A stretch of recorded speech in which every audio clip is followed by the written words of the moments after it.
Hey guys, welcome back.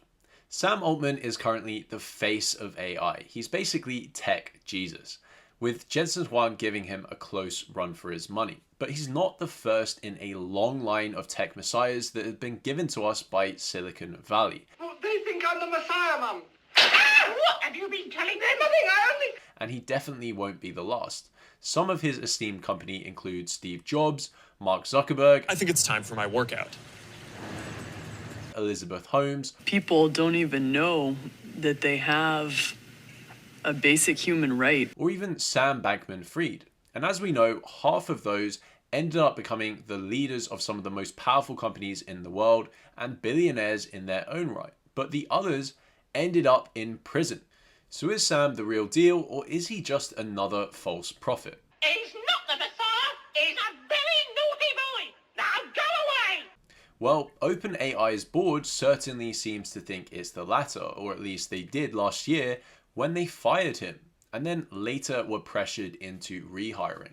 Some information has recently dropped from one of the board members that fired Sam, and today I want to go through it. Sam didn't inform the board that he owned the OpenAI startup fund, even though he, constantly was claiming to be an independent board member with no financial interest in the company. Also, some of Sam's previous history in the corporate world to examine whether this guy is really the tech genius that people are making him out to be. In addition to that, the AI hype train continues to motor on, with it reaching unprecedented levels of hype, with some of the key highlights being Apple Intelligence. Apple Intelligence will enable your iPhone, iPad, and Mac to understand and create language as well as images and take action for you to simplify interactions across your apps. Trump talking about the dangers of AI. I saw a picture of me promoting a product, and I could not tell. The voice was perfect. The lips moved perfectly with every word. The way. And a recent manifesto by an OpenAI engineer who claimed that artificial general intelligence will be achieved by 2027 due to $1 trillion AI cluster. Well, considering the news that Apple is paying OpenAI $0 for the use of its technology on the iPhone, I'm not sure who's going to pay for that. But today I want to speak about those facts too. As you guys may recall, Sam Altman was fired as CEO from OpenAI last year. But the reasons behind that firing stayed extremely murky up until very recently. Helen Toner, a former member of the board, came out on a podcast to explain why that decision was taken, and the reasons, to be honest, are pretty shocking. But before I play the video, I want you guys to understand the general corporate structure of OpenAI so we can understand how this corporate struggle played out. OpenAI was founded as a non-profit organization that was meant to further AI for humanity's benefit. Whilst that may seem rather wishy-washy, it is still technically the goal of OpenAI, and it is still a non-profit, at least in name. However, creating AI is extremely expensive. Think of all of those chips they have to buy. As a charity or a non-profit, it's extremely difficult to raise the kind of capital to actually create AI that will change humanity drastically. So what did OpenAI do? Well, they span off a subsidiary which they own, but it's a for-profit subsidiary. That subsidiary has 49% of its profits agreed in contract to go to Microsoft, and in return, Microsoft gives them capital in order to build the kind of AI models that cost huge amounts of money. But technically, the OpenAI board should be in oversight of this for-profit operation and effectively regulate it and stop it from doing anything bad that would be against humanity's interests. However, Sam Altman, the CEO of OpenAI, is mainly responsible for the day-to-day operations of the subsidiary. With that said, let's get into the video as to why Sam Altman was fired by the board of OpenAI. For years, Sam had made it really difficult for the board to actually do that job by, withholding information, misrepresenting things that were happening at the company, in some cases outright lying to the board. When ChatGPT came out, November 2022, the board was not informed in advance about that. We learned about ChatGPT on Twitter. Sam didn't inform the board that he owned the OpenAI startup fund, even though he, constantly was claiming to be an independent board member with no financial interest in the company. On multiple occasions, he gave us inaccurate information about the small number of formal safety processes that the company did have in place, meaning that it was, basically impossible for the board to know how well those safety processes were working or what might need to change. Sam started lying to other board members in order to try and push me off the board. So it was another example that just really damaged our ability to trust him, and actually only happened in late October last year when we were already talking pretty seriously about whether we needed to fire him. And so, there's more individual examples, and for any individual case, Sam could always come up with some kind of innocuous sounding explanation of why it wasn't a big deal or misinterpreted or whatever. But the end effect was that after years of this kind of thing, all four of us who fired him came to the conclusion that we just couldn't believe things that Sam was telling us. And that's a completely unworkable place to be in as a board, especially a board that is supposed to be providing independent oversight over the company, not just helping the CEO to raise more money. OpenAI released a statement in response to Helen Toner's claims, which basically said that Sam Altman was in the right, but without actually refuting any of the specific claims that she made. As a side note, what was interesting about the entire affair was that as soon as Sam Altman was fired, 95% of OpenAI's employees called for him to be reinstated, and Microsoft offered jobs to all of OpenAI's staff and offered to hire them on the same wages.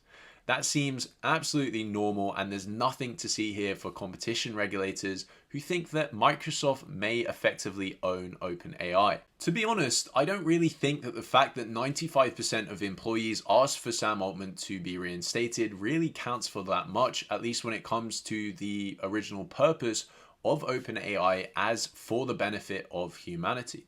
After all, employees are primarily concerned with their compensation. And I don't blame them at all. I would be too if I was working at OpenAI, and I am currently in my job that I work in. So I don't blame them at all for that. But if you think about it, those employees do not want the company to remain a non-profit, because then they'll never make their money from their stock options, from their compensation, when they could just go and work at Google in their AI department and be earning far more. They have much more of an interest in OpenAI eventually going public, or at least making huge amounts of profit so that their bottom line can be higher and their pockets will be filled. This isn't even the first time that Sam Altman has been fired as CEO from a company for effectively breaking the rules as a board member or an executive member. He was fired from Y Combinator for a variety of reasons, but including the fact that he effectively created his own fund which invested in companies that Y Combinator was already invested in, something that board members were forbidden from doing. And whilst this was hushed up by many in Silicon Valley, the evidence is still there, and it does point to Sam Altman not being afraid to break the rules when he thinks it beneficial to himself. Now, there's other signs that Sam Altman is a pretty skilled Machiavellian almost character when it comes to boardroom politics. For example, after the firing fiasco at OpenAI, he effectively got rid of all of the board members of OpenAI that opposed him and had got rid of him, and replaced them with allies of himself. And also himself as well. He joined the board himself. So is this really the character we want to be leading AI into the future?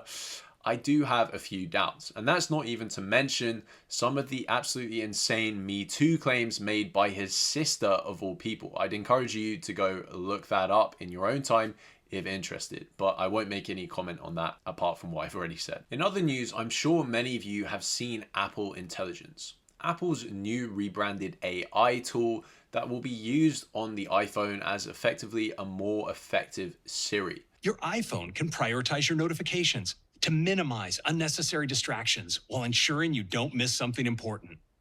Apple Intelligence also powers brand new writing tools that you can access system-wide to feel more confident in your writing. Writing tools can rewrite, proofread, and summarize text for you. And now you can create totally original images to make everyday conversations even more enjoyable. So when you wish a friend a happy birthday, you can create an image of them surrounded by cake, balloons, and flowers to make it extra festive. So This is really interesting because Apple somehow managed to get away with an absolute robbery, daylight robbery at that. They have managed to get OpenAI to agree to use their technology on iPhones without Apple paying them a single penny or cent or dollar or anything at all. The only payment that OpenAI will get is the fact that their technology will be distributed on the iPhone rather than Google's Gemini, for example. And as a bargaining tactic, that's pretty good. Apple definitely weren't going to go with Gemini if OpenAI were offering their technology for free. But what does this mean for OpenAI's hopes to build a $1 trillion AI cluster to build the AGI? Well, obviously it's not great. I don't know what Microsoft investors are going to think about this because they've been paying billions upon billions for OpenAI to develop its AI technology, but they're giving it away for free. So a bit of a bizarre one. OpenAI wanting expanded distribution may purely be because the company could be desperate. When you look at web traffic to OpenAI's ChatGPT, it does seem to have stalled significantly over the last few months, and even with the company's own press releases, it looks like the number of active users on ChatGPT has stalled at 100 million since November 2023. In the tech world of hyper growth, that's pretty disappointing growth numbers. Part of me wonders whether ChatGPT and OpenAI are planning to make their money back by harvesting data from people's iPhones, effectively private data. Now, Apple has already said that this won't be possible, but who knows if this could change. I've previously said that the amount of publicly available data for AI to train on the internet is effectively running out. And what better place to look for more actual conversations to learn from than in private conversations on people's iPhones? There's an absolutely vast treasure trove of data there that AI companies would be effectively gagging for if they got a chance. So that remains to be seen what will happen with that. The AI hype bubble inflated even more. I didn't think it was possible, but a former OpenAI engineer wrote an AI manifesto online that people took huge notice of. It was basically talking about how AI won't stop at human level intelligence. It will keep growing to effectively God levels of intelligence where it will effectively control the world. And that the race between US and China to develop this AI will shape geopolitics for the next few years. Now, personally, I take articles like this with a huge grain of salt because they effectively serve as puff pieces or a publicity stunt for AI companies almost which are struggling with growth at the moment, because right now when these companies can't even build a chatbot that is able to solve basic mathematical problems, it's tough to see this ever happening in the future. And bear in mind that ChatGPT 4.0 is pretty much the latest chatbot technology that OpenAI has. Inside the labs, we have these capable models, and they're not that far ahead from what the public has access to for free. I'm really interested to hear what you guys think about Sam Altman and the giant firing affair at OpenAI, as well as what I've spoken today about AI and the hype train. So let me know what you guys think in the comments below. If you are interested in AI, then I made this video previously about what big tech companies aren't telling investors about their AI investments. It includes problems that AI companies can't fix with AI, and they don't really want investors to know because it would spoil the party. So click here if you want to watch that. If you enjoyed this video, please leave me a like and subscribe. It really helps me out, and I'll see you guys next time.